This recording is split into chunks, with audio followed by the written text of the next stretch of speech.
at this point, you've knitted a sock. Look at you. You've done it. That's a fine thing. Good job, you. You have 8 stitches. Ooh, back up. You have 16 stitches left at the base of at the toe. They might be on 2 needles. They might be on 3 needles. Maybe 4 needles. Yeah, whatever you were working with. Any number of those is fine, but you do want to get them onto 2 needles for this next step. You should have 8 on one and 8 on the other. There, 8, and 8 over here. Okay, one's sort of on the top of the sock, and one's on the bottom. Now, for this 3 needle bind off, your working yarn's here, yeah? And if we were going to continue working in the round, we would just go on around this way, la la la. But we're not. We're actually going to turn this inside out through this little hole at the top. So the way I like to do this is start at the cuff and sort of push it inside of itself. Kind of mashing it all, mushing it in there. And keep mushing until you see it appear in the little hole there. And then you just tug it.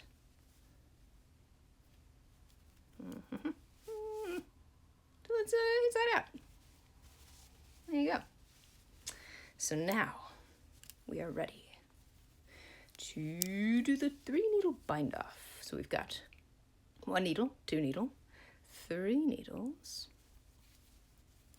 And the 3 needle bind off is just what it says on the tin. It is a bind off and the cast off are the same thing, by the by.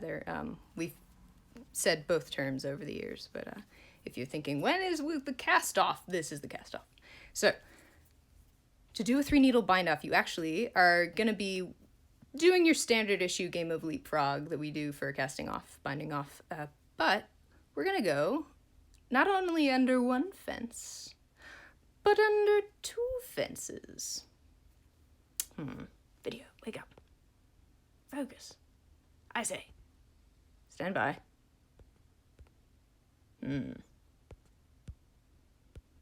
Not favorable. Well, maybe that's all right.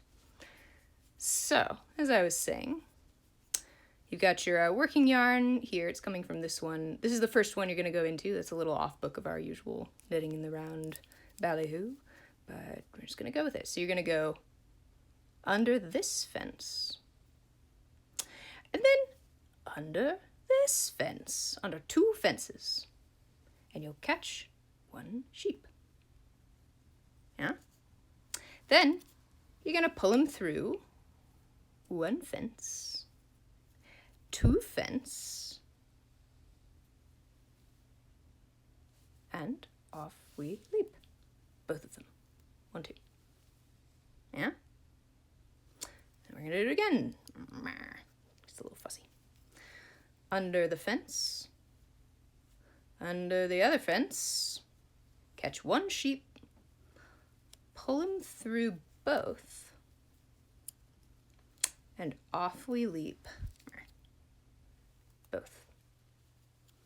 And then you've got 2 over here, yeah? That's enough for leapfrog. So you take the lower one and just lift it up and over its friend there. And now you only have 1 over here and you need 2 for leapfrog, so we do this whole thing again. Under the fence, catch a sheep, pull him through both of the fences. Off we leap both of the fences.